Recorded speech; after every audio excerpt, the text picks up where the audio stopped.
ये कहानी है आरव की, शायद आपकी या मेरे किसी दोस्त की। एक ऐसा लड़का जो भीड़ में कहीं खो गया था।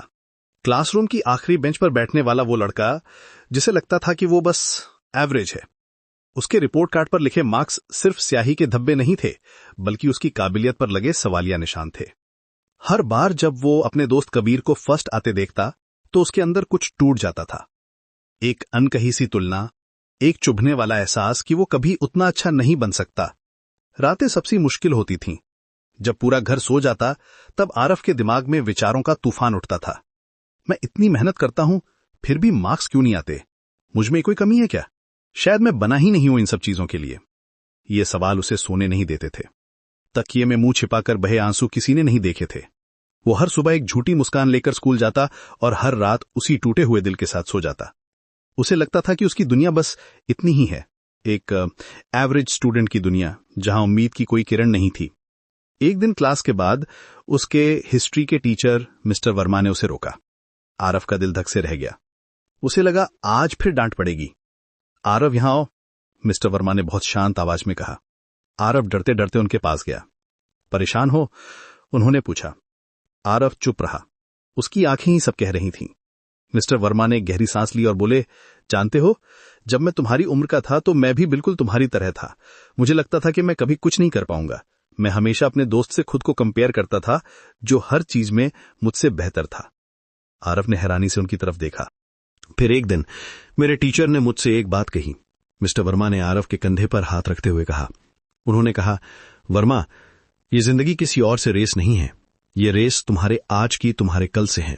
तुम्हें दुनिया में सबसे बेस्ट नहीं बनना है, तुम्हें बस कल वाले वर्मा से बेहतर बनना है। उस एक लाइन ने मेरी जिंदगी बदल दी आरव। आरव के कानों में ये शब्द गूंज रहे थे, तुम्हें बस कल वाले खुद से बेहतर बनना है। ये कोई लेक्चर नहीं था, ये एक उम्मीद थी। पहली बार किसी ने उसे ये नहीं कहा था कि उसे कबीर जैसा बनना है। पहली बार किसी ने उसे उसी की रेस में दौड़ने को कहा था। उस रात आरव की आंखों में आंसू तो थे, लेकिन वो लाचारी के नहीं, एक नए इरादे के थे। अगली सुबह आरव का अलार्म सुबह 5 बजे बजा। उसका मन कर रहा था कि बंद करके सो जाए, जैसे वो हमेशा करता था। लेकिन फिर उसे मिस्टर वर्मा के शब्द याद आए, कल वाले आरव से बेहतर बनना है। वो एक झटके में उठ बैठा। यह आसान नहीं था। पहले दिन वो सिर्फ 15 मिनट पढ़ पाया, फिर उसका ध्यान भटक गया, लेकिन उसने हार नहीं मानी। अगले दिन वो 20 मिनट पढ़ा, फिर 25। उसने एक छोटा सा टाइम टेबल बनाया। उसने अपने फोन पर सोशल मीडिया एप्स को डिलीट कर दिया। जब दोस्त उसे बाहर घूमने के लिए बुलाते तो वो उन्हें मना करना सीख गया। ये मुश्किल था। लोगों ने उसका मजाक भी उड़ाया, अरे देखो पंडित जी आ गए, कोई कहता। पहले इन बातों से उसे बहुत फर्क पड़ता था, लेकिन अब उसके पास एक मकसद था। वो इन आवाजों को अनसुना कर देता। वो हर रोज सुबह उठता, थोड़ा पढ़ता, स्कूल जाता और शाम को आकर फिर से पढ़ने बैठता। वो हर सवाल को तब तक हल करता जब तक वो उसे समझ ना आ जाए। वो छोटी छोटी जीत का जश्न मनाता। जब वो एक मुश्किल मैथ प्रॉब्लम सॉल्व कर लेता तो खुद की पीठ थपथपाता। जब वो एक चैप्टर खत्म कर लेता तो उसे एक सुकून मिलता। वो अब कबीर को देखकर जलता नहीं था, बल्कि उससे सीखने की कोशिश करता था। उसने कबीर से मदद भी मांगी और कबीर ने खुशी खुशी उसकी मदद की। धीरे धीरे आरव को पढ़ाई बोझ नहीं, बल्कि एक चुनौती लगने लगी। एक ऐसा खेल जिसमें उसे हर दिन खुद को ही हराना था। 3 महीने बीत गए। फाइनल एग्जाम का रिजल्ट आने वाला था। आरव के दिल में डर नहीं, एक अजीब सी शांति थी।